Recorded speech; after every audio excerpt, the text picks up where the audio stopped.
Boa tarde a todos.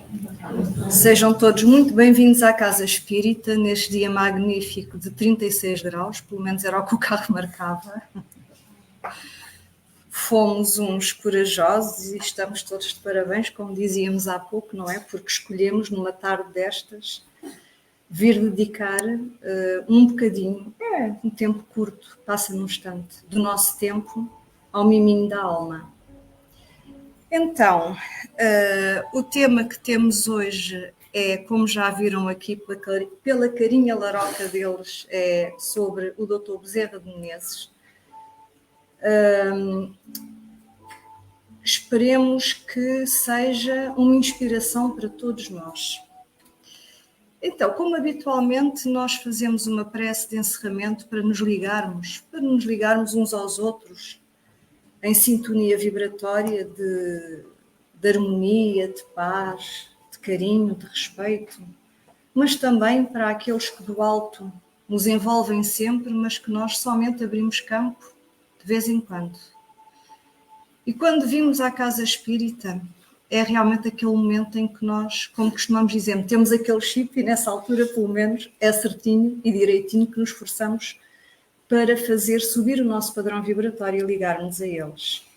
Então, amigos, vou-vos convidar para nos elevarmos, começando por sentirmos a imensa gratidão àqueles que, quando adentramos na vida física, se comprometeram connosco de nos segurar as pontas, de nos auxiliar enquanto estivéssemos na presente encarnação. Os nossos guias. A esses, nós agradecemos por todo o carinho, toda a envolvência e todas as vezes em que nos protegeram de perigos vários, não nos manipulando, mas protegendo, e sobre os quais nós nem sequer temos consciência, nem minimamente mentalizamos ou intuímos quantas das vezes o amparo e o auxílio. A todos vós, cada um de nós, aqui como onde nos encontrarmos, vos agradecemos profundamente. E é nesta segurança deste caminhar na vida física, sem estarmos sem rede, sempre seguros, que vamos aqui agora agradecer ao Mestre Jesus, que também nos diz que através dele chegamos até ao Pai. E é por isso que aqui nos juntamos todos para estudarmos, para aprendermos, para partilharmos e para fazermos esta caminhada em segurança, aurindo já conhecimento e experiência para quando estivermos também aí do lado espiritual da vida, já termos um forro, uma base que nos permita sermos cada vez mais e melhores enquanto seres em ascensão. Estarmos uns para os outros, esforçarmos na senda evolutiva. Aproveitamos ainda por agradecer aos mentores espirituais desta casa, que sempre nos amparam e intuam. E aproveito ainda, dado o tema 2, para agradecer a Bezerra de Menezes, que do lado espiritual da vida continua infatigavelmente a amparar toda a humanidade. Louvado sejas e que nós sejamos dignos de aprender contigo e de receber as tuas bênçãos e amparo. Muito obrigada. Então, vamos aqui ver.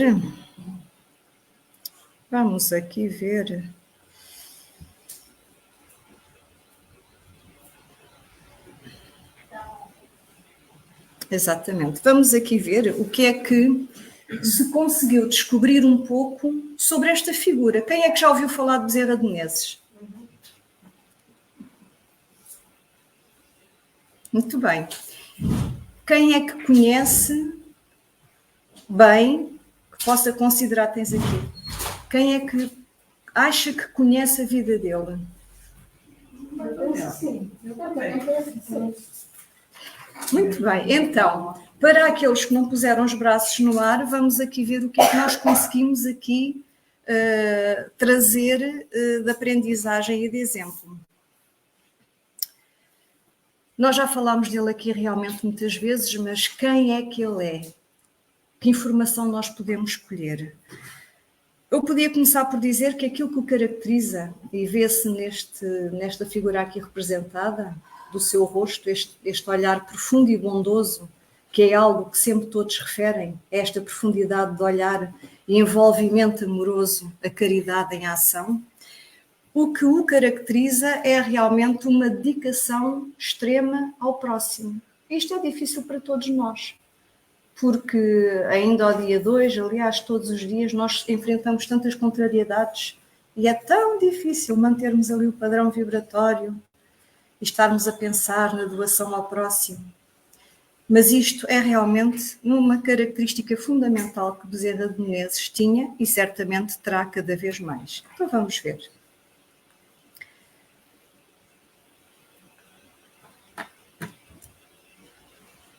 Já sei, tenho que clicar ali primeiro. Ok, então, quando Allan Kardec perguntou aos espíritos qual o tipo mais perfeito que Deus ofereceu ao homem para lhe servir de guia e de modelo, o que é que eles responderam? Mais alto. Jesus. Ai, que lindos. Pois foi, eles responderam assim: vede Jesus, vede porquê? Vejam o seu exemplo, porque Jesus, quando veio, ele não chegou e falou, como eu estou agora a falar. Ele chegou e ele exemplificou toda a vida de Jesus, foi o exemplo vivo da caridade em ação. Então os espíritos pura e simplesmente respondem: vede Jesus, sigam o exemplo dele. Ora, Jesus é o tipo máximo da perfeição moral que a humanidade pode aspirar enquanto está aqui no planeta Terra. Jesus, dizem os espíritos, é o mentor espiritual do planeta Terra. E é nele que nós nos devemos basear. Mas disso ninguém duvida, não é? Então, mas será, diz Allan Kardec, que ficamos só por aqui? E ele continuou a perguntar, na questão seguinte, aos espíritos: as leis divinas e naturais só foram reveladas aos homens por Jesus? Foi Jesus e pronto, já está? Foi só quando ele veio? Foi só aquele momento? E antes dele, só se teve conhecimento delas por intuição? Era assim uma coisa vaga? Não? E eles responderam: não dissemos que elas estão escritas por toda a parte, não há aqui exclusividade. O amparo à humanidade não passa por competição, por exclusividade, por comparação. Nós temos imensos caminhos, temos imensos exemplos, sendo que no topo está realmente o Mestre Jesus, porque é o Mestre por excelência. Mas a humanidade nunca esteve desamparada de auxílio, nunca esteve desamparada de exemplo. E continuam, todos os homens que meditaram, portanto, aqueles que se abriram a este conhecimento sobre a sabedoria, puderam, portanto, compreendê-las e ensiná-las desde os séculos mais remotos. Então, as leis divinas sempre foram acessíveis à humanidade.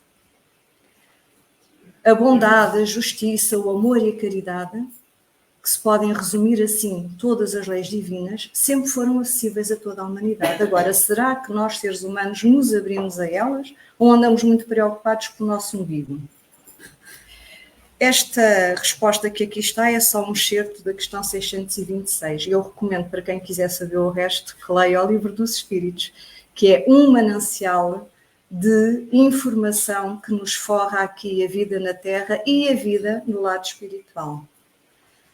Então, este senhor a quem nós trazemos aqui hoje para aprendermos um pouco sobre ele e que é muito falado, mas nem sempre copiado, é difícil de copiar o seu exemplo, já nem estou a falar de Jesus, mas Bezerra de Menezes, ele é um desses seres iluminados que veio em missão de auxílio à humanidade.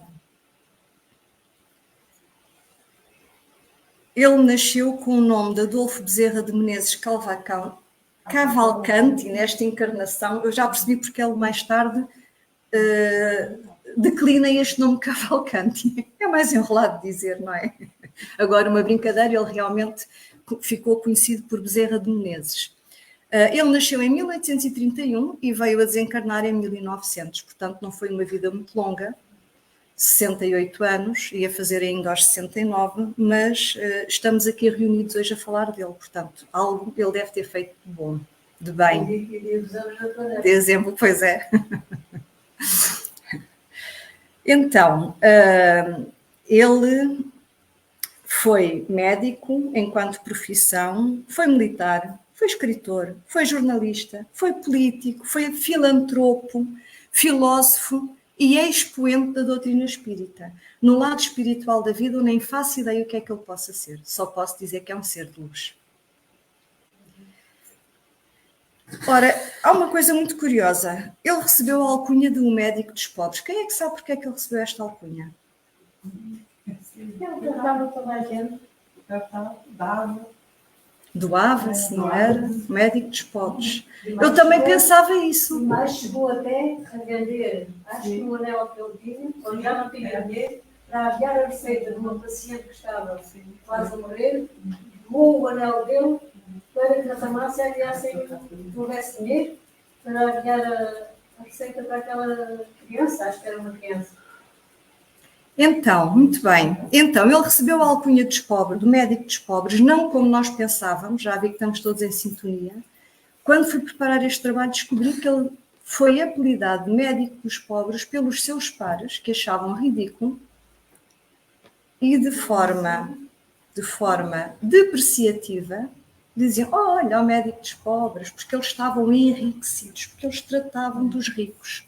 E aquele desgraçado, passa a expressão, que não tinha quase pão para comer, nem para ele, nem para a sua família, ainda atendia todos de graça, gratuitamente. Então, pelos seus pares, ele era desprezado e era apelidado de médico dos pobres. Evidentemente que ao longo das gerações, já lá vai um tempo, desde que ele esteve aqui no planeta Terra, nesta encarnação, ao longo das gerações, ficou o título sonante daquilo que faz todo o sentido. Uau, ele era médico dos pobres. E era médico dos pobres, título que ele abraçou à boca cheia e de coração, porque é o que ele foi. E médico, no fundo, de todos nós, porque ele não era só médico da medicina, ele era também médico da alma, pelo amor que envolvia, que em tudo colocava, no contacto com o ser e no exemplo que nos deixou.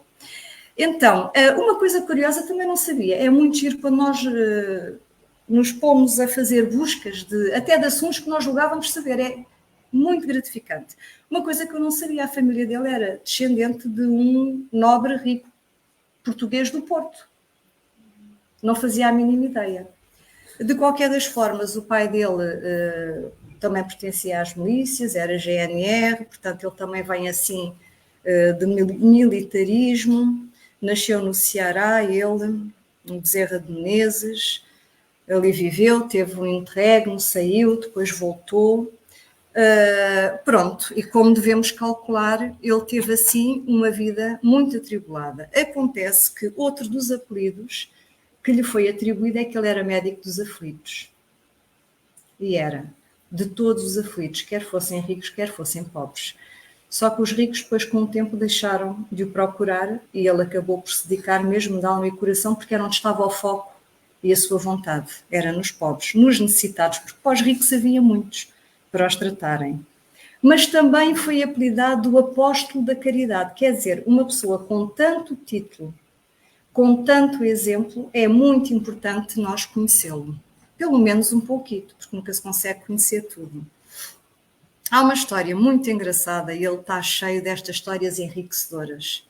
Há uma história muito engraçada, já aqui se falou numa, que daqui a bocado iremos contar, mas uma das histórias da sua vida é que ele, logo no início eles atravessavam, aliás a família quando saiu do Ceará, que depois retornou, eles já estavam com dívidas, eles saíram por questões políticas, mas eles também tinham graves dificuldades financeiras e ele próprio levou toda a presente encarnação com esta situação das dificuldades financeiras.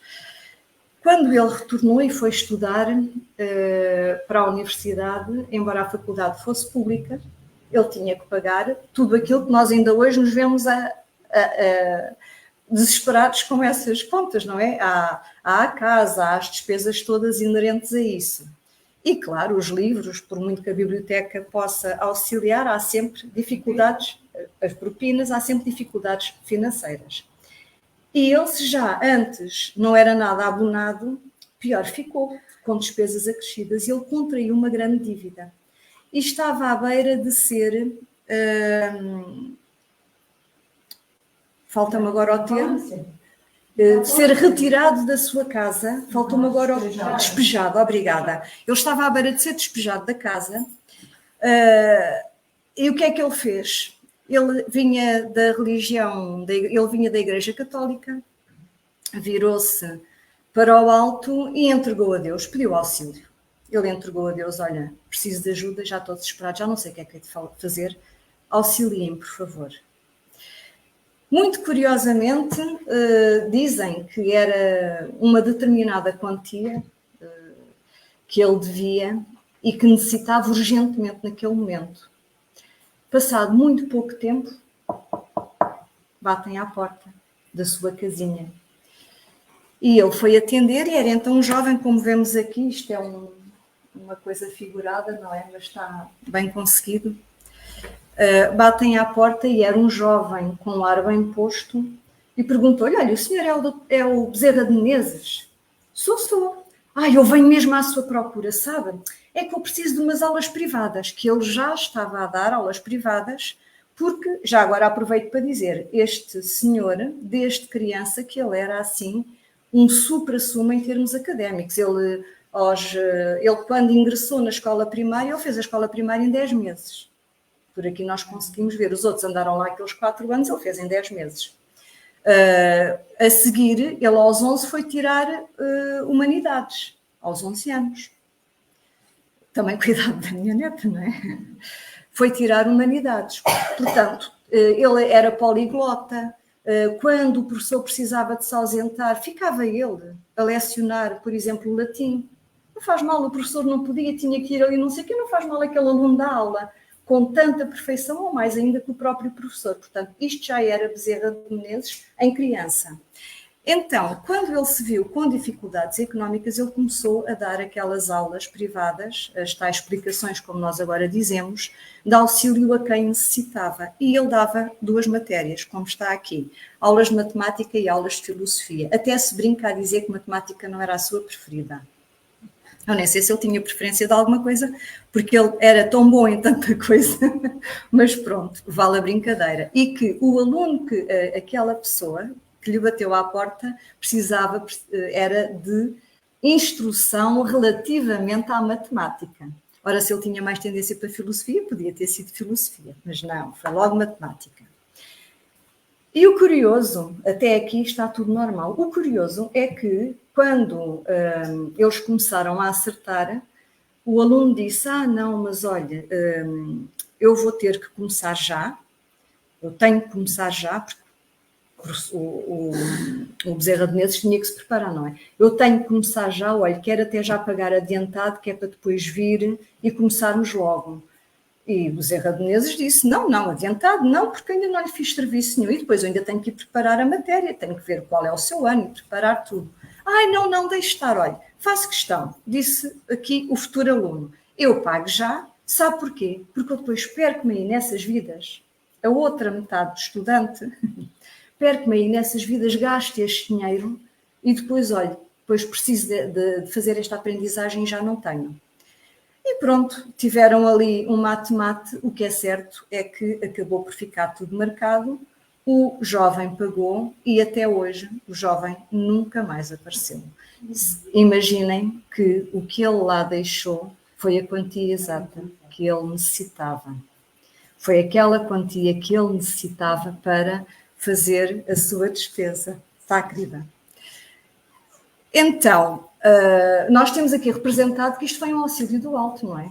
Ele precisava daquele montante, ele levou-se, entregou-se, confiou, fez a sua parte, porque Jesus dizia já, ajuda-te o céu a ajudar-te-á. Nós temos que fazer por nós e nós recebemos realmente o auxílio. E foi uma história muito engraçada que nunca teve qualquer outra explicação, a não ser que a espiritualidade se tenha servido de um ser que já tinha muito pouca vontade de estudar, mas que era endinheirado, Estabeleceu aquele compromisso, não o cumpriu e o auxílio chegou assim a quem de facto iria empregar com sapiência aquele dinheiro. Carreira política. Assim, em passant, podemos dizer que ele em tudo empregava esta dignidade que lhe é característica do homem de bem. Ele sempre entregou de alma e coração qualquer tarefa à qual se comprometia. E ele dizia, não só a medicina, mas também a política se devia exercer como um verdadeiro sacerdócio. E ele assim fez. Temos aqui uma foto do primeiro casamento. Agora, para ficarmos aqui um bocado escandalizados, era assim à época. A esposa de 14 anos e ele de 27, salvo erro, era assim uma coisa, na altura usava-se assim. A primeira esposa, Maria Cândida, com quem teve 2 filhos, e depois enviuvou, passado 5 anos de casamento, ela morreu assim, acho que em 20 horas, teve febre tifoide e desencarnou e ele ficou com 2 filhinhos pequenos.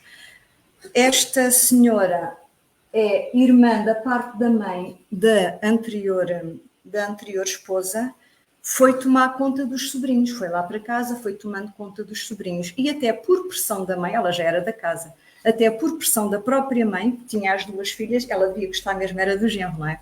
Até por pressão da mãe, houve ali a intenção de que eles fizessem vida em comum, então ele fez o segundo casamento com esta esposa, que também era a Dona Cândida, e da qual veio a ter 7 filhos. Portanto, ele no total teve 9 filhos.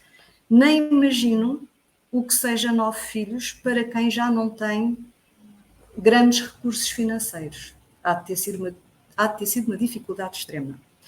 Mas pronto, ainda continuando, ele foi um dos abolicionistas da escravidão, férreo. Ou seja, ele não tinha só ideias, ele tinha ações. Ele defendeu depois também, em simultâneo, melhor dizendo, o trabalho doméstico para que os escravos libertos pudessem ter direito à dignidade e proteção. Porque vamos ver, vamos libertar os escravos. Boa, que boa ideia. Então e depois? Depois tem que se dar uma solução. E este homem era de uma sapiência, de um coração tal, que ele, assim que apresentava a problemática, ele arranjava a solução e sempre com extrema dignidade. Ele, aliás, escreveu sobre isto. Um dos precursores da ecologia, ele promoveu projetos de proteção às matas, estamos a falar de século XIX, e agora nós somos todos, tão ecológicos, tu reciclas, eu reciclo. Andamos aqui a dar este espaço e a comparar e achamos os maiores. Deus sempre fez isso na natureza, portanto já foi inventado, e tivemos tantos seres de luz já a fazê-lo e nós achamos que isto é uma coisa de agora. Não é. Nós é que nos perdemos um bocadinho pelo caminho. Mas ele também escreveu vários livros. Ele escreveu vários livros, sobre a escravidão. Ele escreveu periódicos que eram publicados no país, no maior jornal de então. Ele fez imensos artigos e ele era muito conceituado até nos seus artigos. Ora bem, como é que ele chegou, estou aqui a passar um bocadinho à frente, não é? Como é que ele chegou à doutrina espírita? Porque com isto tudo, isto já era dele. Ele já tinha este conteúdo todo, esta bênção dentro dele, do auxílio ao próximo, já foi conquista anterior. Daí ele já ser um missionário. Ele vinha cá para nos servir de exemplo.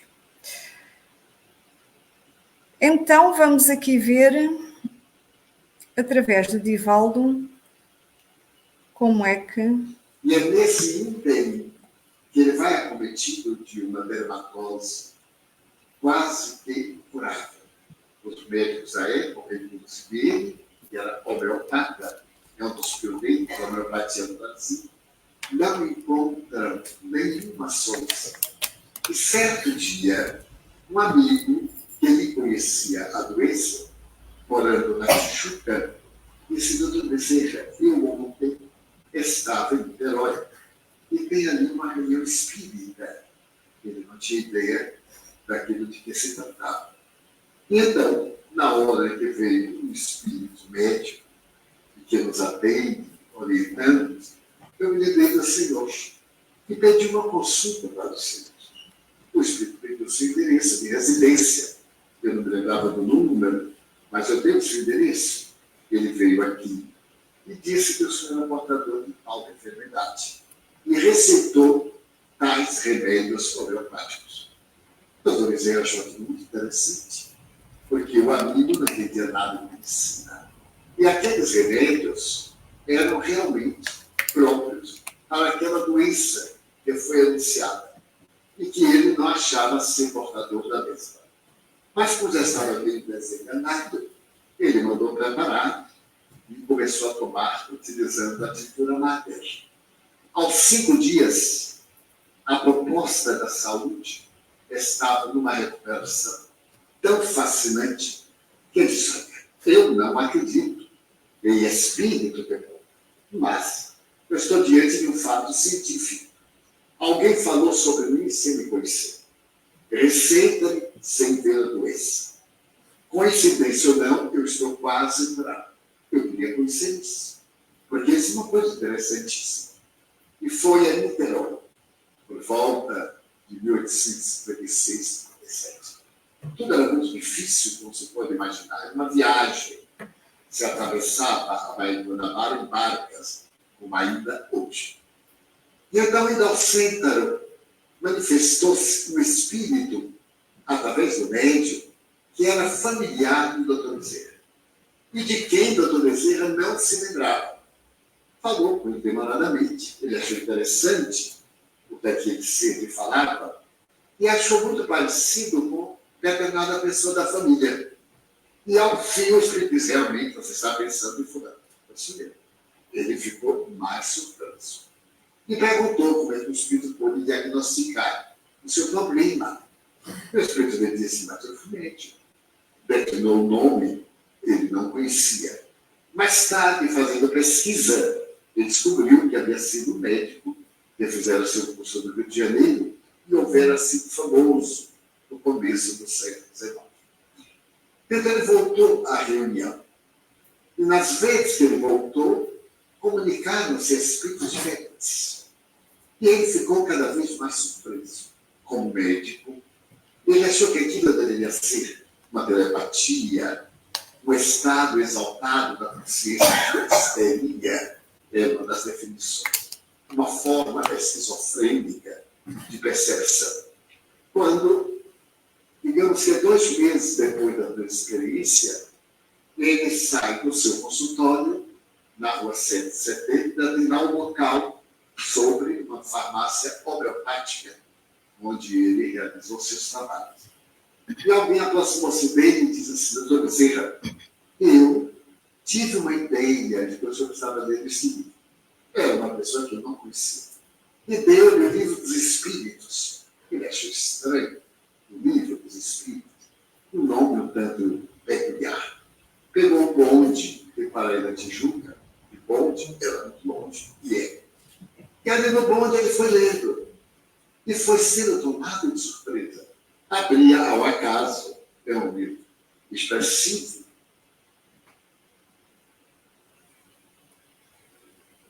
Então, se pode entender. Ele abria ao acaso e saiu uma questão que eu me incomodava filosoficamente, que era um homem muito comum. E ele lia a pergunta e a resposta. E dizia: mas curioso. Esse livro foi escrito por um homem muito sábio. Ele não sabia exatamente como foi. Assim, quando ele chegou à Tijuca, disse: bom, tudo que tem nesse livro que eu li é exatamente o que eu penso. Se é isso que é ser espírito, eu sou espírito. Tão simples, não é? Simples. Afinal, ele descobriu: olha, sou espírita. E ele ficou completamente apaixonado. Leu, estudou, tudo o que apanhou, ele começou a entranhar e a deixar sair de dentro dele todo este conhecimento. Ele ficou tão entusiasmado que, em 1886, portanto, 4 anos depois, no Salão de Conferências da Guarda Velha em Rio de Janeiro, ele faz um discurso perante cerca de 2.000 pessoas. Mas estas 2.000 pessoas eram cientistas, eram médicos, eram investigadores, professores, portanto, eram pessoas altamente intelectuais. Não quer dizer que fossem pessoas ético-morais ou espiritualmente desenvolvidas. O foco delas era muito intelectual. E ele foi completamente entusiasmado e defendeu e apresentou os postulados da doutrina espírita, o que ele tinha conseguido já perceber da situação e o que iria alterar em termos de humanidade, e foi completamente eloquente. Mas isto teve um efeito contrário. Aqueles que sempre o tinham defendido e que eram seus amigos, alguns ele não conhecia, como é evidente, mas outros que eram verdadeiramente amigos, mais chegados, não concordaram, não perceberam, abandonaram-no completamente. E houve pessoas até que passavam e lhe cuspiam em cima. Enfim, deram o que tinham para dar. Portanto, não o compreenderam de todo. Mas ele não se deixou ir abaixo com esta situação. Só uma alma muito nobre e muito desenvolvida, intimamente, é que consegue dar a volta ao assunto. Claro que ele há de ter sofrido com a situação, mas não ao nosso nível. Ele vem com o foco daquela missão e ele supera isto tudo. Se eles não entendem, ele jamais abdica e continua a ser fiel a si próprio. Ele sabe-se espírita, conhece-se espírita e assim continua. Então, posso dizer ainda aqui nesta fase, que mais tarde, mesmo mais tarde, não, aqui é que foi os 4 anos, estou-me agora a lembrar. Ele tem um papel, ele vem a ter um papel muito fundamental também na Federação Espírita Brasileira, que aliás foi fundada nesta altura, porque o espiritismo tornou-se proibido, e ao tornar-se proibido os espíritas eram perseguidos. Cá em Portugal também aconteceu, mas ali, em maior número, como é evidente, havia mesmo uma lei e eles foram altamente perseguidos. Isto levou, nós sabemos, somos aqui frequentadores da Casa Espírita, sabemos como isto funciona, nós somos todas pessoas em desenvolvimento, em processo de aprendizagem, e trazemos de nós o que cada um é para os locais que frequentamos, inclusivamente para as casas espíritas. É agora e já o era então. E uma das situações que aconteceu, que foi com esta proibição, as pessoas dispersaram e, para além de dispersarem, houve uma cisão, digamos assim, entre os chamados intelectuais, os mais científicos, os espíritas mais científicos, e aqueles que eram considerados místicos, porque não eram intelectuais. Então, uns achavam que os outros não eram ao mesmo nível, lá está. Para eles ainda não tinha adentrado bem o fundamento da doutrina espírita, senão não fariam isto, não é? E então é quando Bezerra de Menezes tem aqui um papel fundamental. Ele vai vai ser cofundador da Federação Espírita Brasileira, vai estar à frente e vai servir de elo de ligação, porque mais ninguém conseguia pedir, olha, vê lá, por favor, avança tu, tens essa capacidade, nós não estamos a conseguir. E ele unificou realmente os próprios espíritas que, com aquela situação legal, não estavam a conseguir acompanhar tudo aquilo que a doutrina tinha para oferecer. Mais tarde, por tanto trabalho que tiveram em conjunto e, claro, com um imenso esforço, houve aqui uma conquista, porque a lei foi alterada e claro, o espiritismo ficou liberado. A lei é modificada e levantam-se estas proibições. Mais uma situação, acho que nada melhor do que estarmos a ver aqui exemplos vividos por ele, para nós aprendermos sobre ele. É através do exemplo, não daquilo que nós dizemos, mas daquilo que se faz. E ele é realmente desses seres. Há um dia que ele estava a proferir uma conferência, algures, e as outras pessoas levantaram-se e aparece um ser maltrapilho, com muito magrinho, mesmo com ar de aflito, de necessitado. E dirigiu-se a Bezerra de Menezes e pediu-lhe encarecidamente auxílio.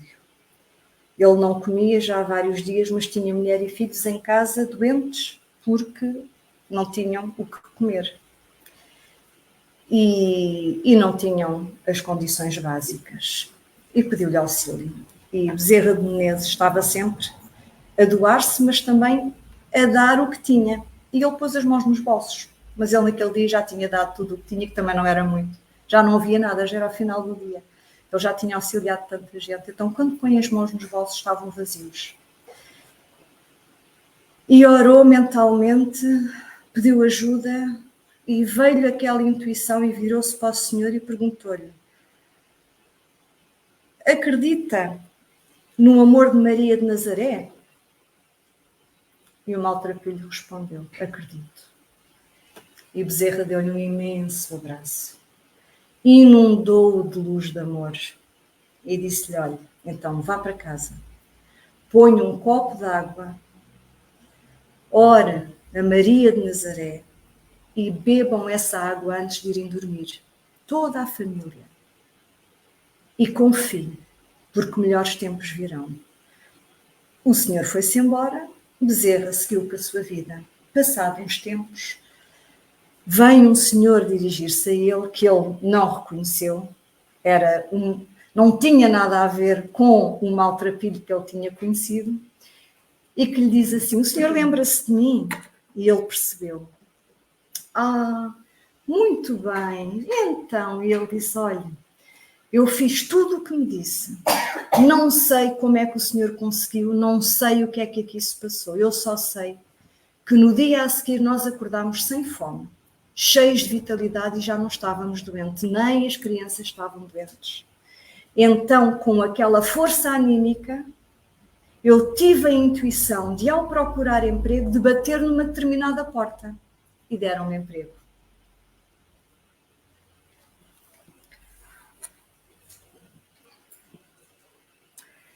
Vamos ouvir aqui uma outra história. Bezerra de Menezes também foi sempre o defensor do Evangelho.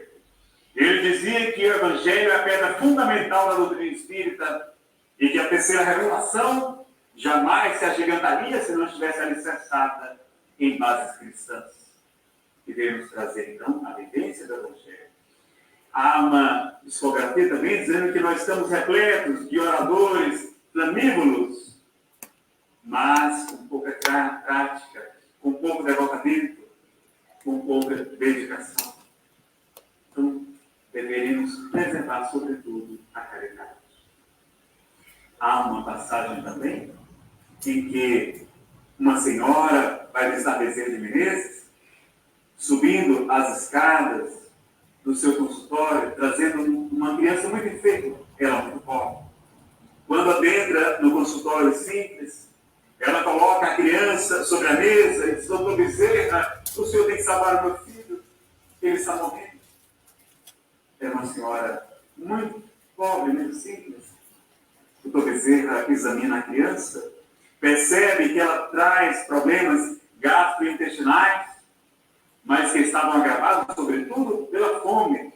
A criança deveria estar há vários dias sem se alimentar. Ele prescreve o remédio e diz: tome, senhora, adquira os remédios, alimente o seu filho e ele será sarado. Naquela hora, ela começa a chorar e diz: doutor Bezerra, então meu filho vai morrer. Porque a esmola, a receita eu posso até esmolar, conseguir os remédios, mas o nosso problema é a fome, doutor Bezerra. Ele ora a Maria Santíssima, porque já não encontrava nos seus bolsos nenhum recurso, e quando retorna, percebe uma luz esverdeada vindo de sua mão. Era um anel de formatura, que antigamente se utilizava, de esmeraldas. Ele, sem hesitar, feliz, entrega o anel àquela senhora que estoma. Vendam, adquira os remédios e qualquer alimento para você. Ela não quer aceitar, mas ele insiste. Chegar ao ponto de doar até o símbolo da sua formatura. Teve vezes dele dar os recursos financeiros que dispunha todos, e quando vai pegar o bonde, descobre que não tem o dinheiro da passagem.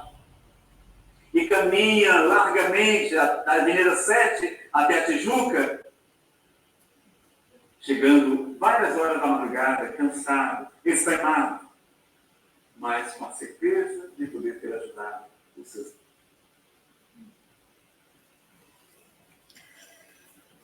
Os exemplos dele falam por ele, não é? Ele diz que o médico verdadeiro é isto: não tem o direito de acabar a refeição, de escolher a hora, de inquirir se é longe ou perto. Isto para ele é que era ser médico. O que não acode por estar com visitas, por ter trabalhado e achar-se fatigado, ou por ser alta à noite, portanto, altas horas da noite, mau o caminho e o tempo, ficar perto ou longe do morro. O que, sobretudo, pede um carro a quem não tem para pagar a receita, não é? Cobre para além das necessidades, das possibilidades de cada um. Ou diz a quem lhe chora à porta que procura outro. Eu não posso, vai-te embora, procura outro. Esse não é médico, é negociante da medicina, que trabalha para recolher capital e juros dos gastos da formatura. Porque há contas a pagar. Todos nós temos contas a pagar. Mas Bezerra é médico humano. Ele é médico das almas.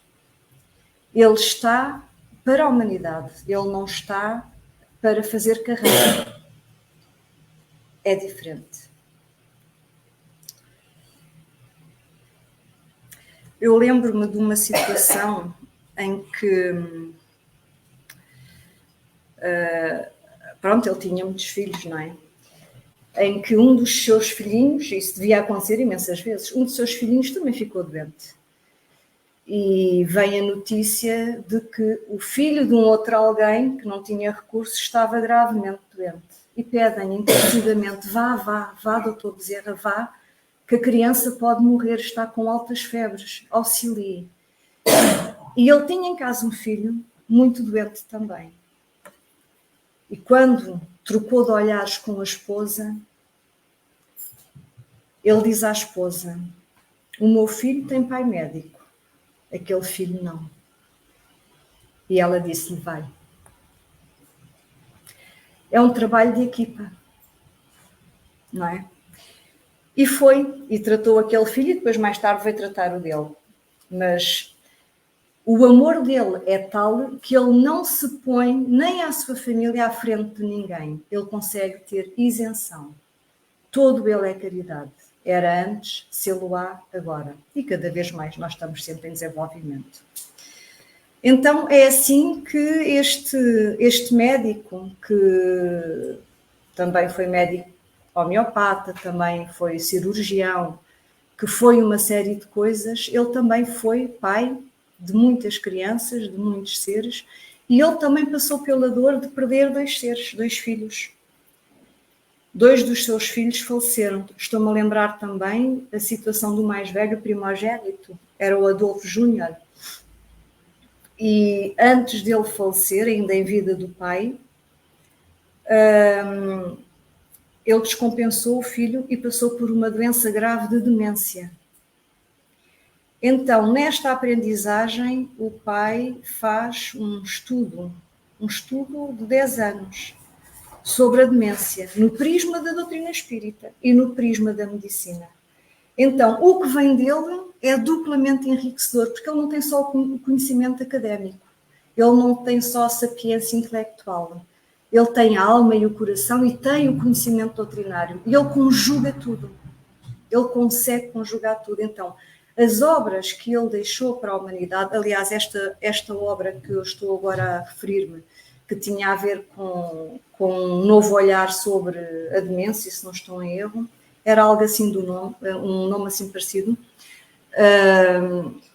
já foi publicado póstumamente, porque ele tinha o estudo de 10 anos e falece mesmo na altura em que ia apresentar este trabalho aos seus pares, porque depois, com o tempo, o seu exemplo foi falando por ele, e aqueles que antigamente não o compreendiam e que até, pronto, se afastaram dele e o maltrataram e tudo, acabaram por se aproximar, dada a sua bondade. E é assim que ele é acometido aos 68 anos por um AVC, fica acamado e pronto, deixou de haver sustento e pronto. Não só ele, mas também toda a sua família fica desamparada, porque fica sem recursos financeiros. E eles sempre tiveram extrema dificuldade financeira. Porque ele não atendia aos ricos, ele atendia aos necessitados. Então tinha que haver ali uma solução. A espiritualidade tinha que auxiliar de alguma forma e os amigos também servem para estas ocasiões. E quando chega a estas alturas, nós temos que pensar, aqueles que se doam e toda a vida são um exemplo e vêm em auxílio do próximo, também têm que ser amparados. E foi assim que se juntaram, e era curioso aqui neste leito que nós estamos aqui a imaginar que fosse algo assim parecido, ele era visitado por ricos e por pobres.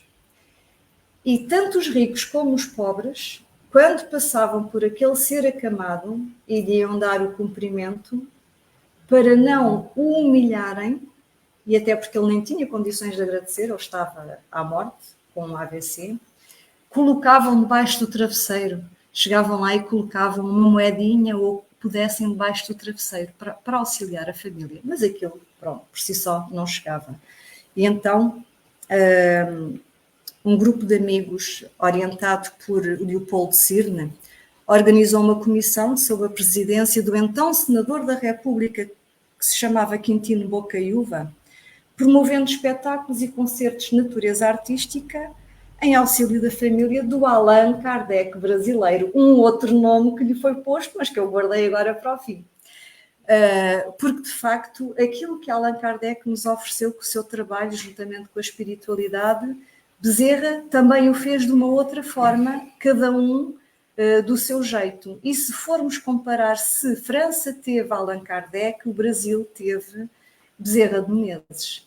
Aliás, ainda hoje há muita gente que qualquer coisa, são devotos, não é, de Bezerra de Menezes e qualquer coisa pedem auxílio. Se calhar até pedimos auxílio por tudo e por nada. Mas ele fez o movimento de se auxiliar auxiliando os outros. E nós queremos ser auxiliados. Eis a nossa grande diferença de partida. Na base, depois, há muitas outras que eu não vou aqui falar, senão ficava já mal na história, mas nós sabemos quais são. Então, ele partiu para a pátria espiritual e há relatos de que continua até à data de hoje a auxiliar a humanidade. Inclusivamente, foi dito que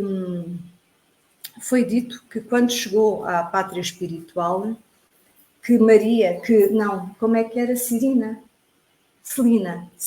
uma ajudante de Maria, veio ter com ele, já do lado espiritual da vida, e disse-lhe: Bezerra, já não precisas de estar aqui, vais ascender, porque toda a tua vida aqui, tu vieste em missão, cumpriste-a e irás ascender.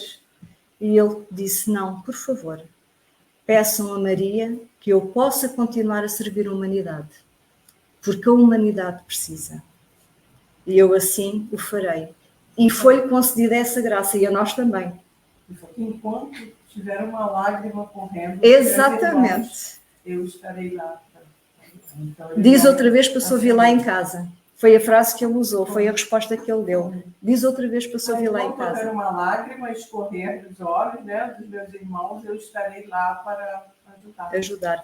Quer dizer que ele não vai sair daqui tão depressa. Não vai sair. Porque nós queremos muito ser ajudados, mas não fazemos o movimento, a tal caridade do auxílio ao próximo, que nos auxilia a nós mesmos. Não é? Então, queria também trazer aqui esta história. Dizem que um dia Chico Xavier estava para visitar um grupo de pessoas enfermas e muito pobres. Já a Bezerra do lado espiritual da vida. Uma ponte, alguns quilômetros da cidade de Berra. Naquela semana, as despensas estavam completamente vazias, não havia alimento ou remédios para levar.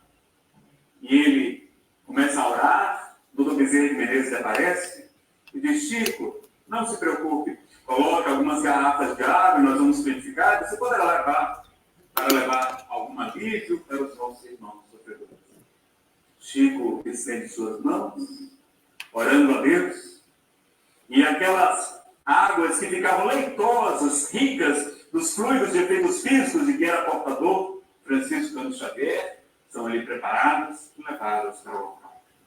Eles descem a ponte, vão até a comunidade, e um dos trabalhadores, meus amigos, infelizmente hoje nós não tínhamos nenhum alimento, nenhum remédio, mas Chico pediu e Dudu Bezerra purificou essas garrafas de água que irão ajudar a todos vocês.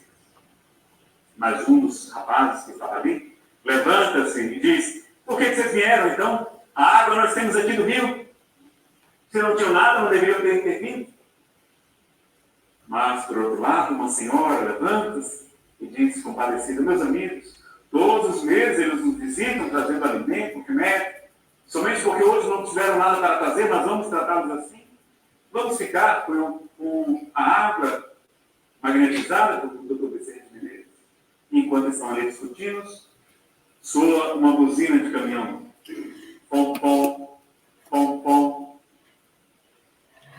E eles vão descobrir, trata-se de um caminhão que estava parado em cima da ponte. E perguntam: o senhor é Chico Xavier? Não, senhor. Ele saiu, está? Trazem Chico parado.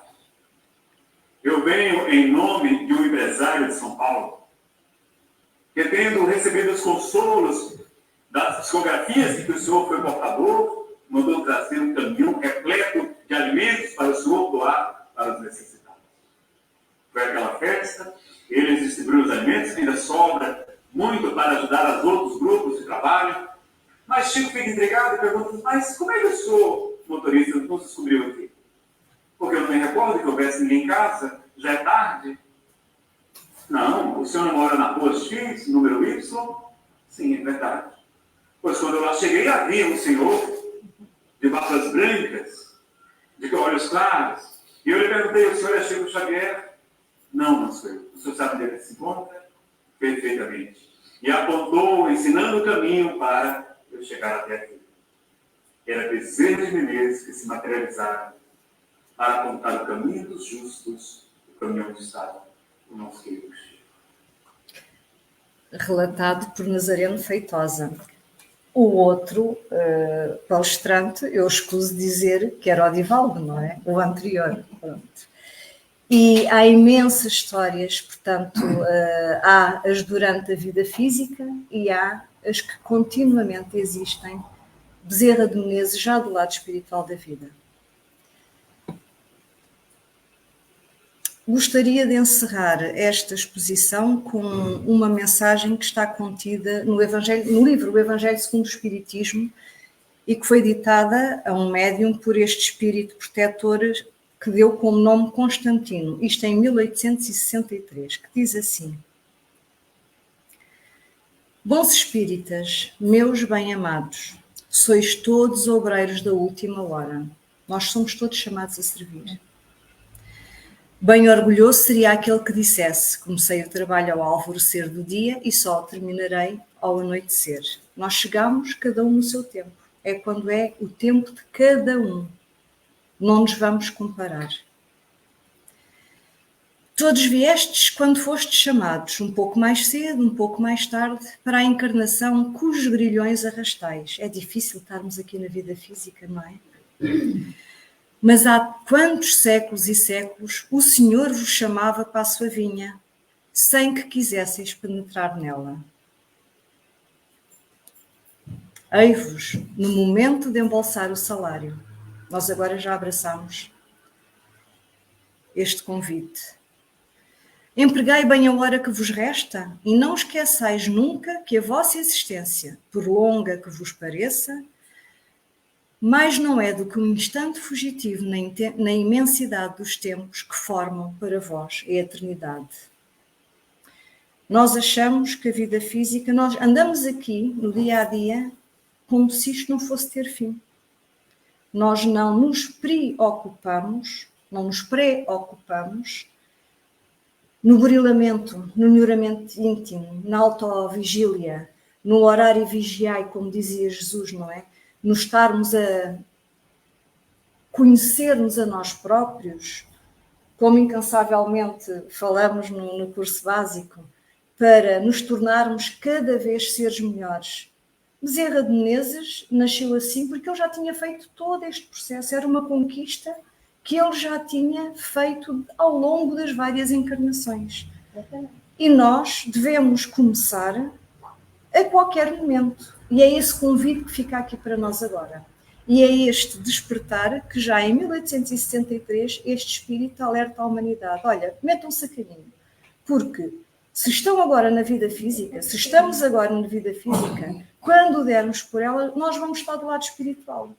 E nós aí vamos fazer o balanço e temos que estar de bem ou não com a nossa consciência. O que é que eu fiz? À oportunidade que me foi dada. Ainda na quinta-feira se escreveu ali a oportunidade, não é? O que é que eu tenho vindo a fazer? Então, para nós que ainda estamos encarnados neste momento, mas podemos não estar em breve, vamos refletir sobre estes exemplos de que hoje foi Bezerra de Menezes, existem imensos, graças a Deus, mas que nós descuramos em estudar. Nós ainda estamos a aprender a amar-nos, a aceitar-nos nas nossas dificuldades, nos nossos defeitos. Nós ainda estamos sem identificar os nossos próprios defeitos. Então, é chegada a hora de tomarmos consciência daquilo que já há de bom em nós para usarmos, mas de fazermos as pazes, de nos perdoarmos com aquilo que ainda, vou dizer assim, não presta em nós. Aquilo que ainda não está bem em nós, que os outros veem tão bem e que nós temos dificuldade e temos muitos conflitos quando identificamos que ainda existe em nós. Olhamos para um Bezerra de Menezes, uau, e achamos que não é execuível. É. Um dia também seremos, mas temos que nos pôr a caminho. Então, esta mensagem serve de reflexão. Gostaria ainda de dizer que ser espírita é ser cristão, é ser seguidor do exemplo de Cristo, de Jesus, sem religião. No Brasil é diferente, tiveram que se registar enquanto religião. O espiritismo não é religião, é doutrina, é filosofia, é ciência, ético-moral. É uma doutrina de conhecimento e luz. Então, ser cristão é aquele que põe em prática a caridade que Jesus ensina. Isso é que é ser cristão. Nós não precisamos de pertencer a nada e se formos bons cristãos, se pusermos em prática, nem precisamos de ir a algum lado para fazer acontecer. Agora, como ainda não conseguimos, é bom que o façamos. É bom que estudemos, que vejamos estes exemplos e que façamos as nossas reflexões. Porque também se dizia ali atrás que nós temos que parar para refletir. Porque se estivermos sempre no reagir, nós não nos desenvolvemos.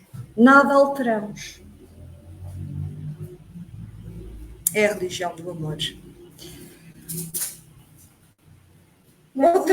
Outra coisa. Sim. São aí uns pontos que eu achei muito interessantes. Primeiro, que aquele senhor que apareceu, aquele cozeiro ao aluno... Fala alto para se ouvir lá em casa. Que aquele cozeiro ao aluno que apareceu podia ser uma alma, um espírito, materializou-se ali para o efeito.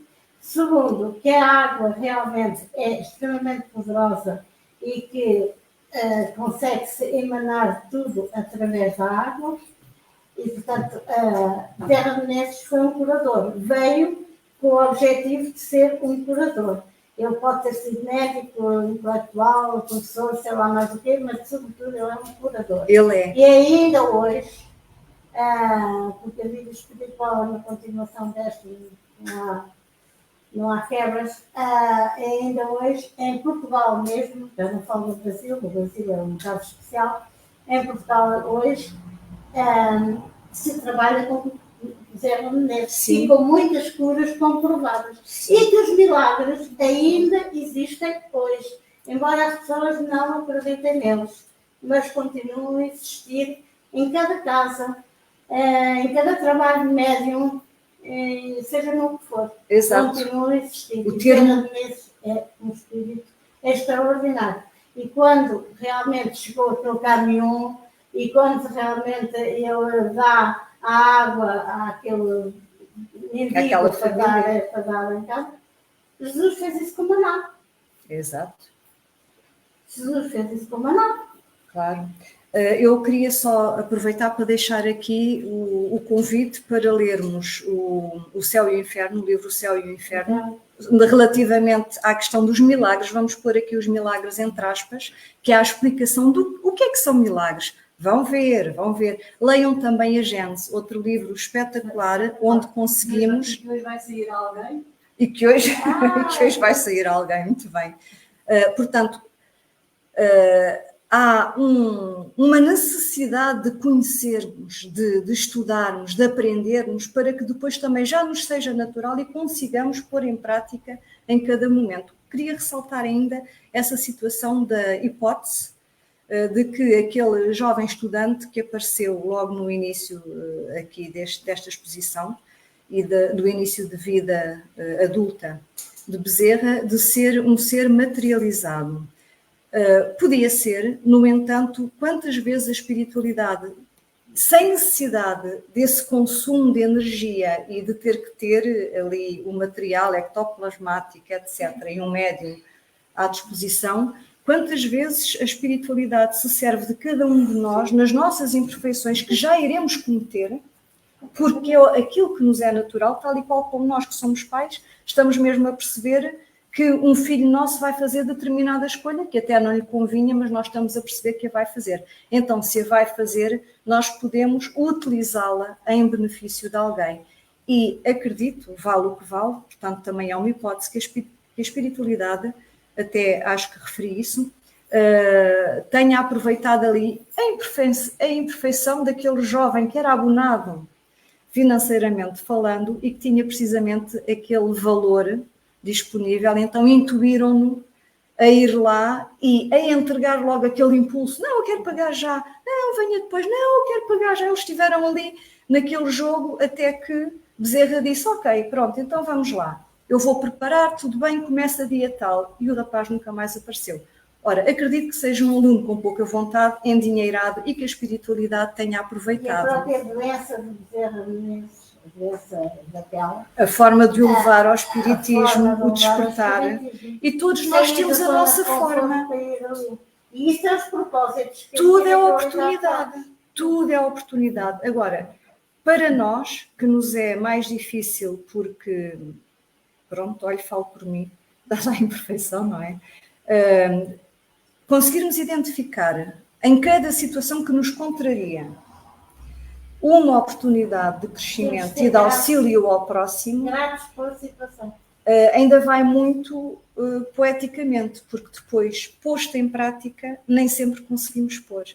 Então é importante fazermos estes estudos, sabermos que existem estes seres, falarmos neles, até porque é sobre eles que nós devemos mesmo influenciar as massas, para que lhes sirva de exemplo. Daí esta imagem que eu acho muito bonita, o planeta Terra com um coração e os seres dos mais variados locais do planeta Terra, e culturas e religiões e ideologias, o que quer que seja, unidas.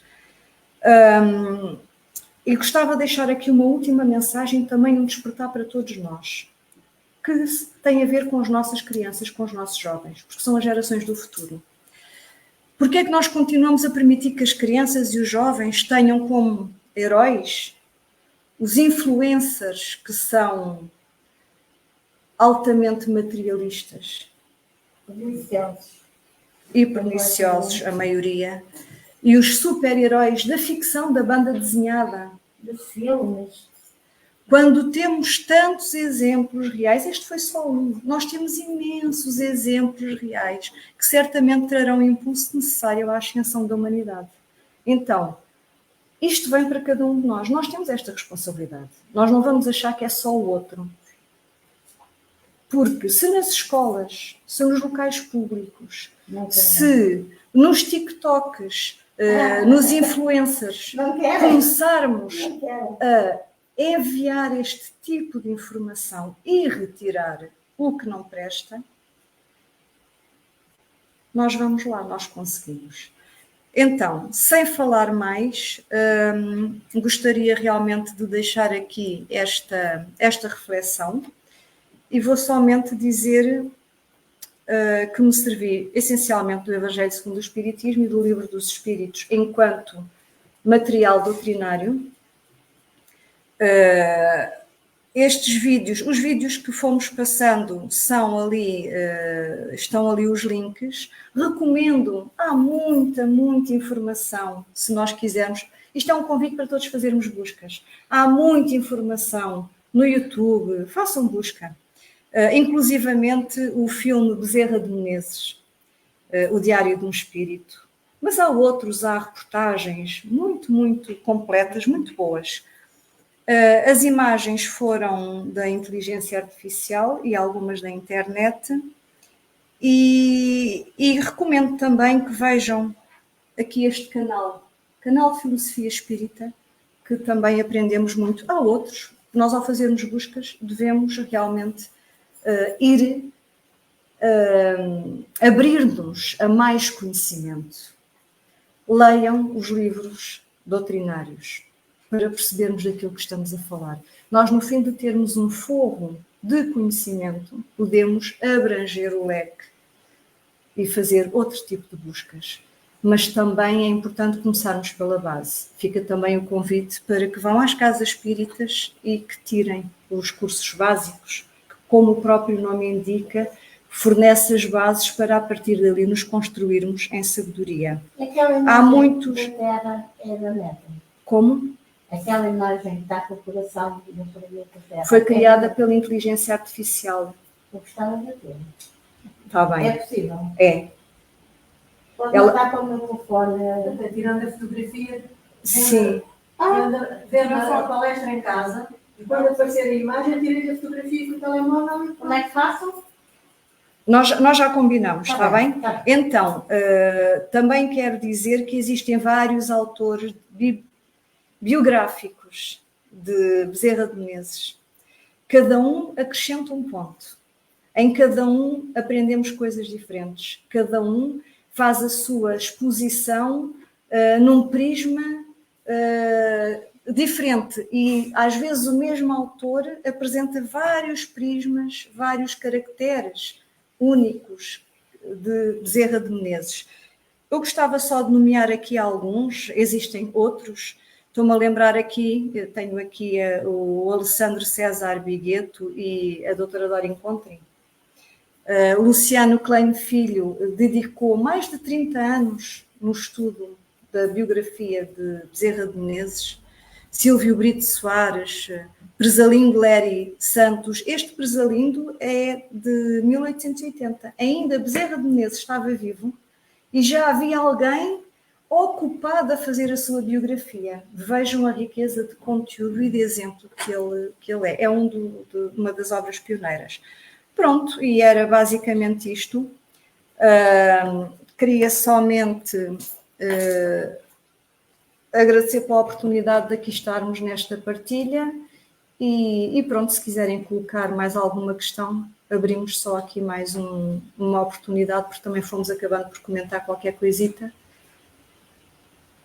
Agora já foi tudo, né? Muitas das palestras do Divaldo e ele fala muito do Bezerra. Esses dias eu vi ele falando e foi falado pro Dr. Bezerra, né? Que Maria mandou dizer para ele que ele podia escolher qualquer sistema, qualquer planeta para ele, que ele já podia ir.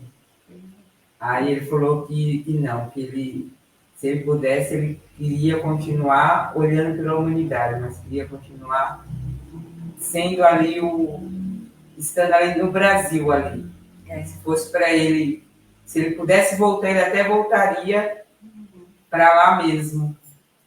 E o amor dele, que ele tem pelas pessoas, por todo mundo, mas o coração dele é lá. É lá, e precisamos todos muito ir lá também. Temos agora a tragédia do Rio Grande do Sul. Foi terrível. Uma das características dele é que ele era aquele tipo de pessoa que, quando entrava no consultório, e já estou a falar no consultório dos pobres, porque ele também tinha o consultório dos ricos, mas estava vazio, ele não entrava sem ir dar um passo bem e um cumprimento, olhando nos olhos de cada um daqueles seres que ali estavam. Logo, ele ainda não tinha entrado, ele ainda não estava a atender, ele já se estava a doar, ele já estava a envolver em amor, em dignidade, em carinho, em compreensão. Ele sempre teve esta capacidade, sempre teve nesta encarnação e continuará cada vez mais este pedido que Jesus nos faz de nos colocarmos no lugar do outro e que nos é tão difícil, do próximo, não é? É-nos tão difícil, ele sempre fez isso desde o início. Mas essa é a diferença Muito entre bem. um médico e um curador. Exatamente, é isso mesmo. Ele era um missionário, um curador missionário. Pronto, vamos então dar por encerrada esta parte dos trabalhos. Vamos nos despedir para podermos avançar com o resto, mas vamos fazê-lo também com uma oração, como começamos. Vamos dirigir-nos aqui a Bezerra de Menezes. Vamos fechar os olhos, mentalizá-lo.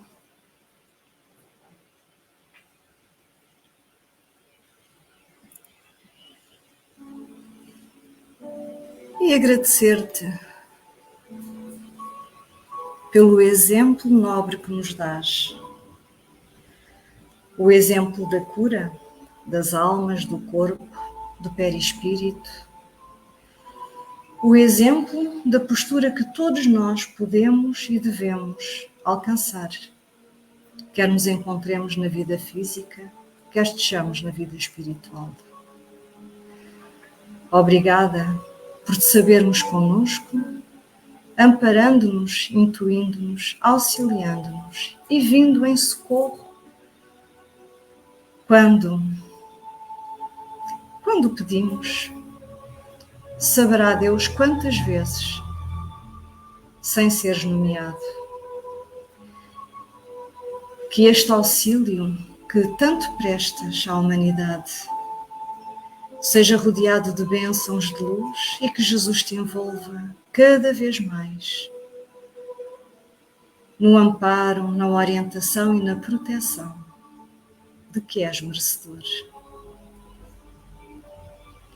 Que Deus te tenha em conta a nobreza de caráter conquistado e que te alivie as dores porque sofres porque nós ainda somos tão inferiores. Agradecemos-te, Bezerra, por quem és e louvamos ao Mestre,